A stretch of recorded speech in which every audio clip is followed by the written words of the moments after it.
This morning we're in an early model JK with a 6.2 LT and a 10-speed. As you guys know, it's a fabulous combination. This Jeep's got some miles on it, 178,000 miles, but it's in pretty good shape.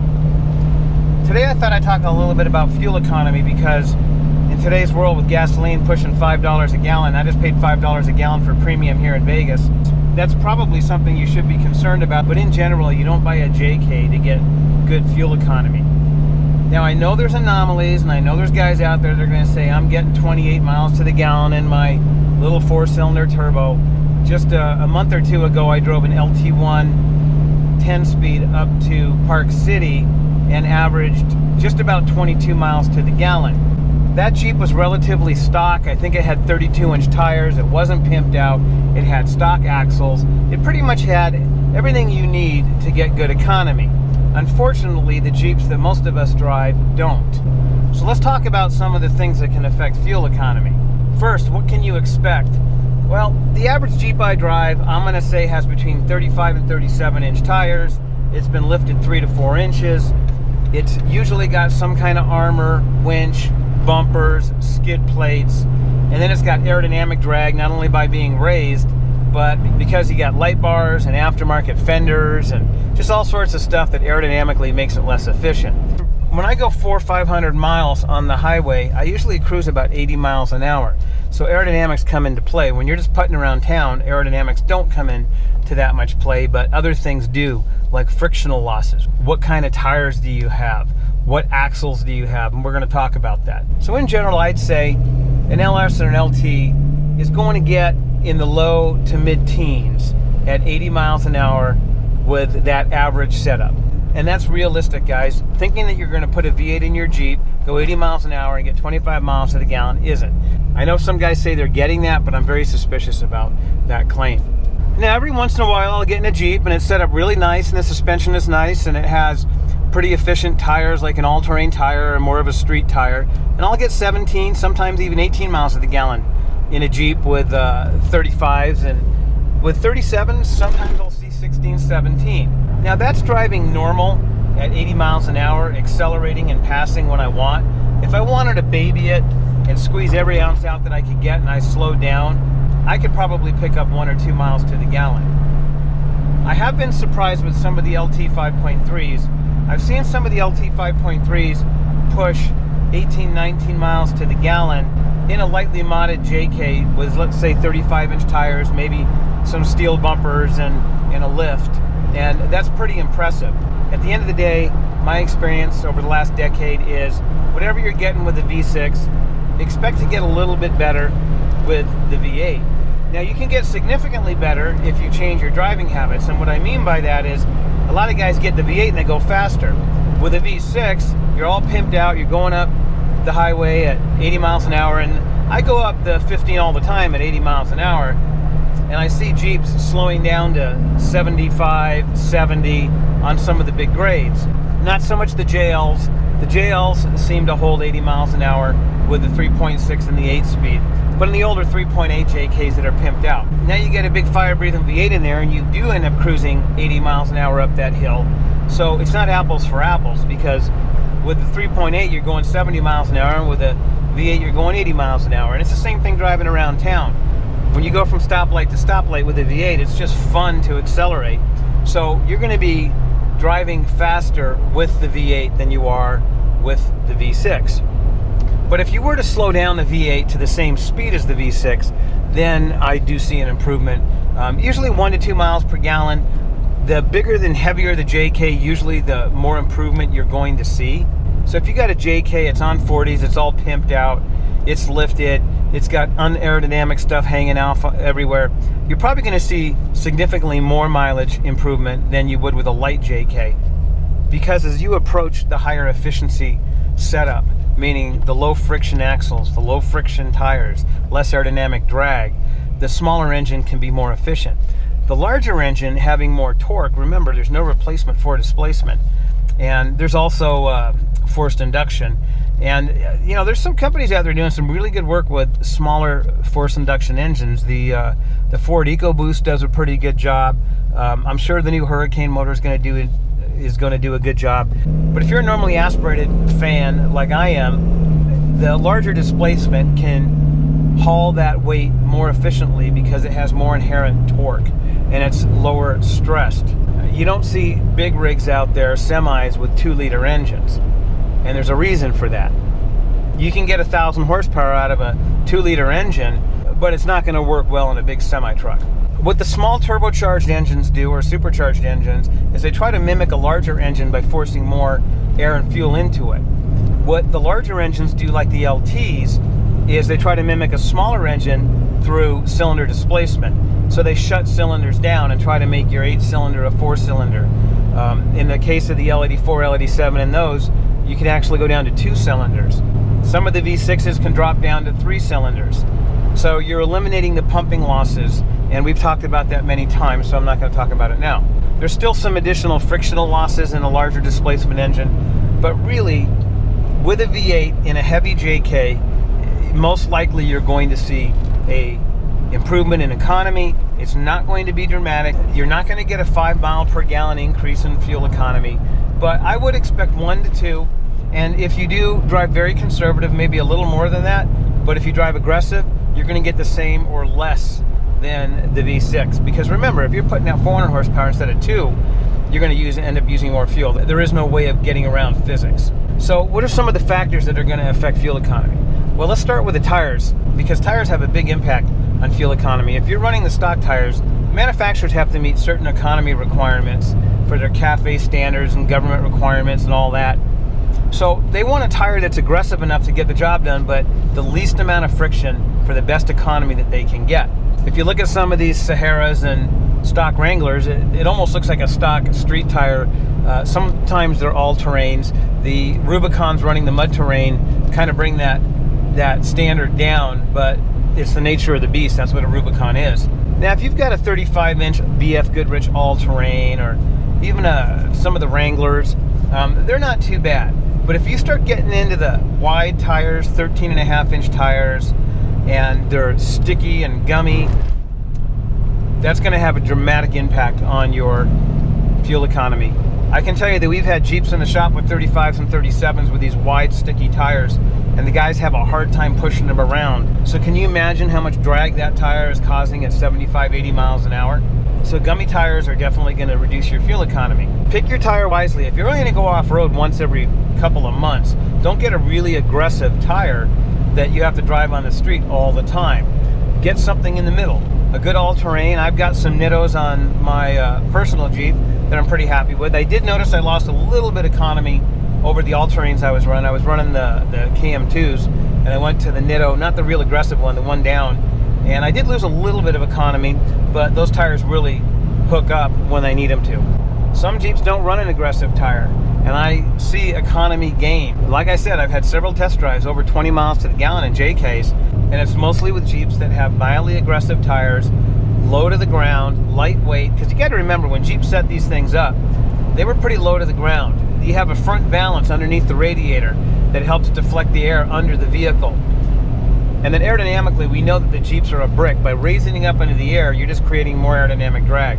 So all these things come together and allow the higher numbers when it comes to fuel economy.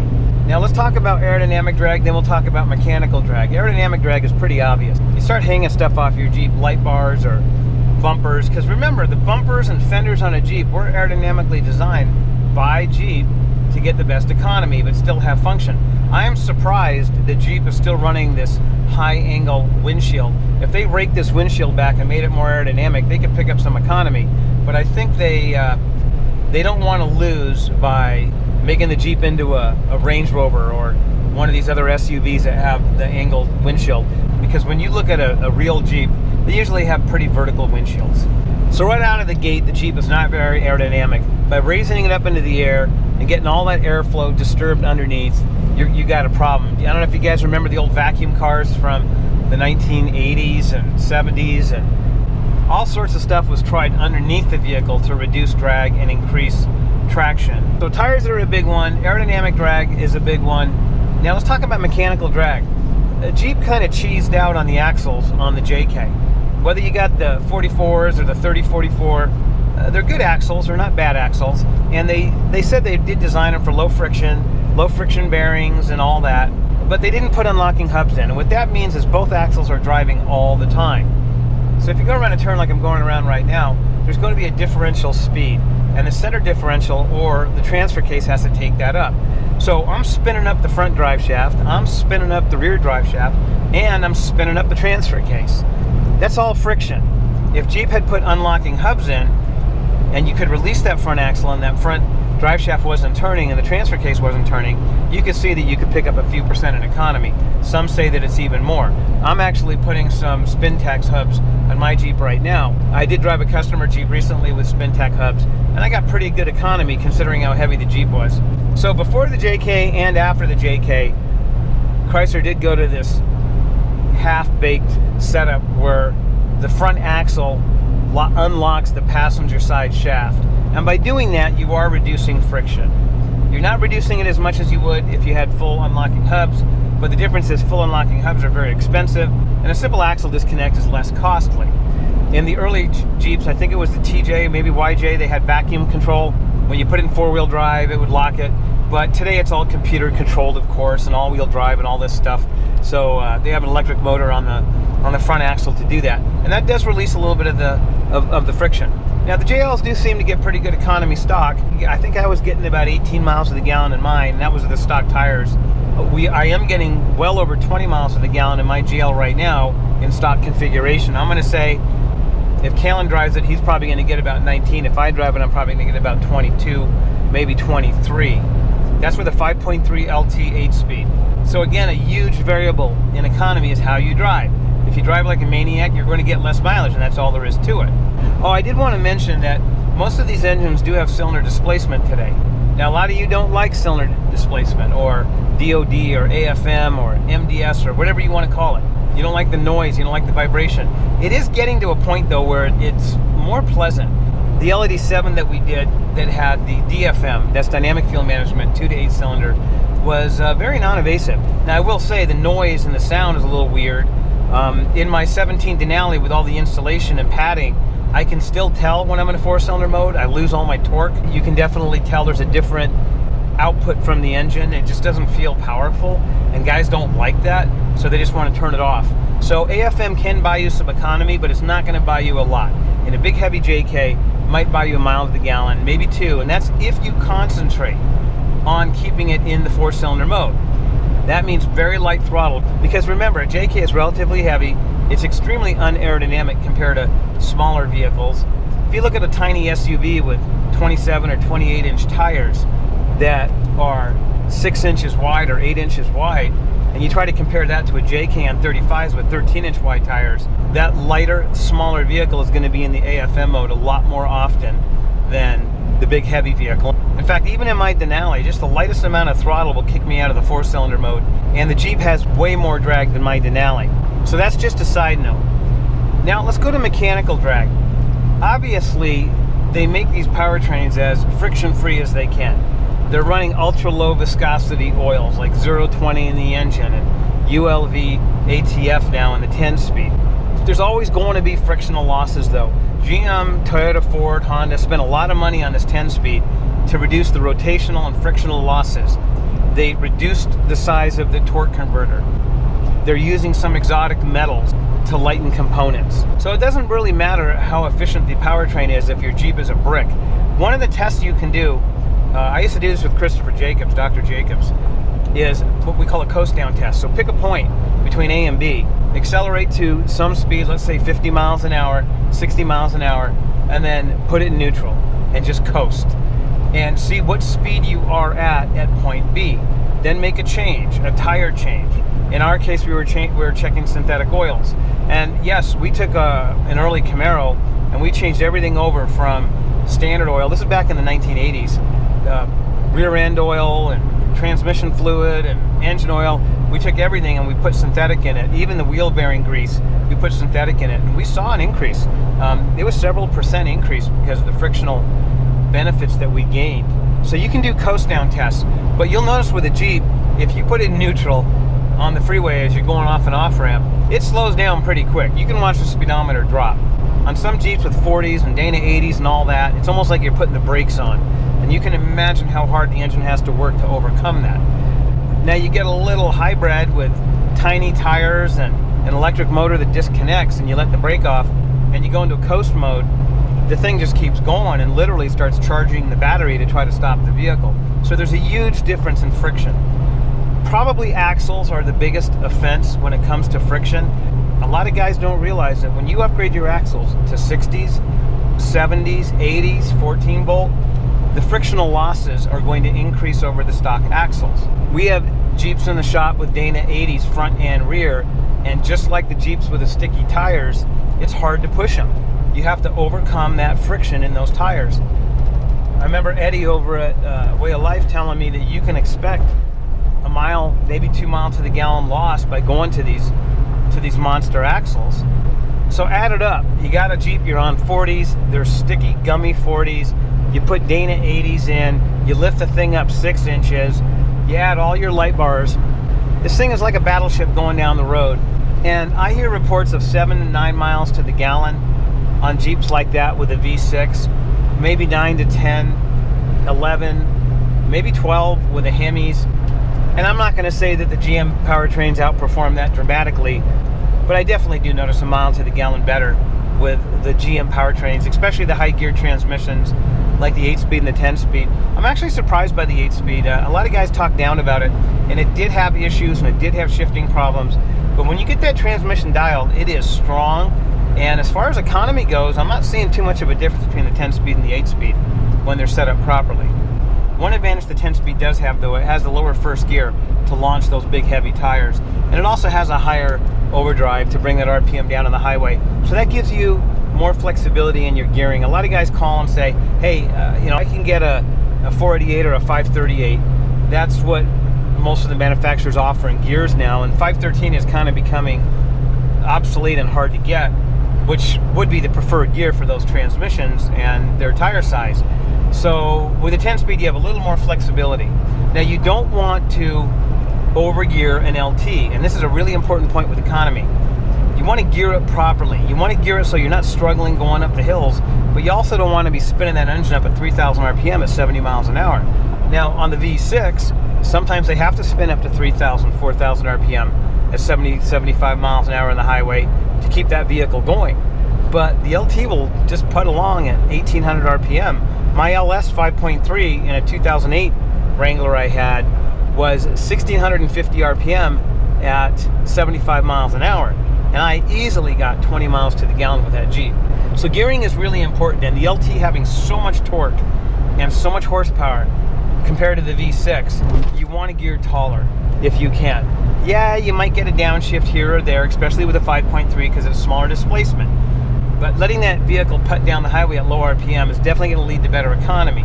Now, unfortunately, because the Jeep does have so much drag, so much frictional losses, so much everything against it, cruising at 1,500 RPM is difficult because it's going to constantly want to downshift. My Denali will cruise along at 75 miles an hour, well under 2,000 RPM, but that thing I could throw into neutral and it barely slows down. It is so clean aerodynamically.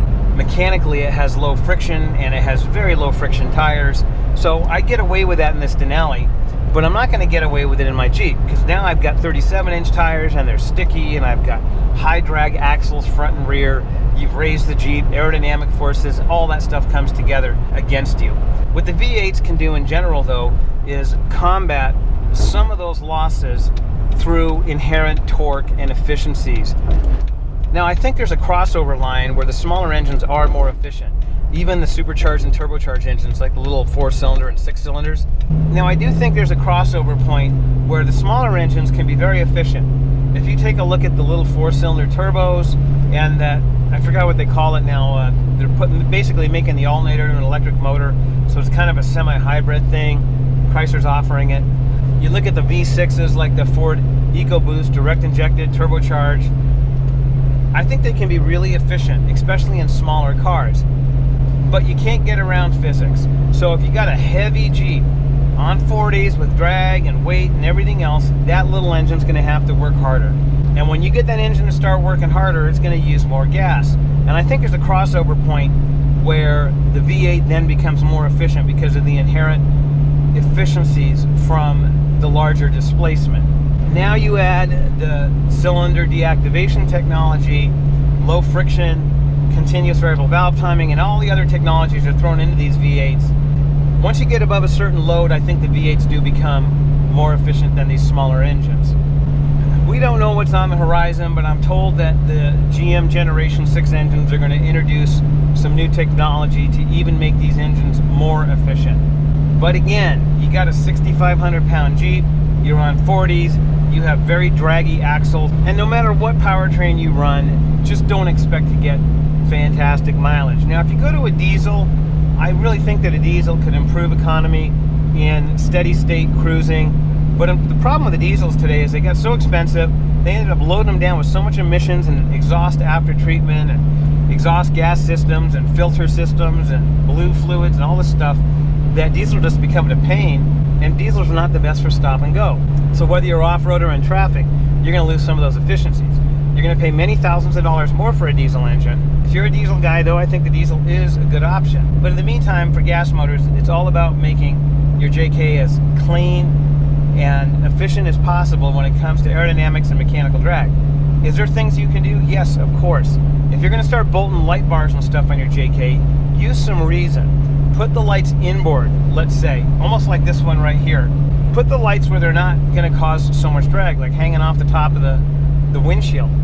Do run quality lubricants. Now, most engines today are running full synthetic oil, but if you're not running full synthetic oil, it can help you a little bit.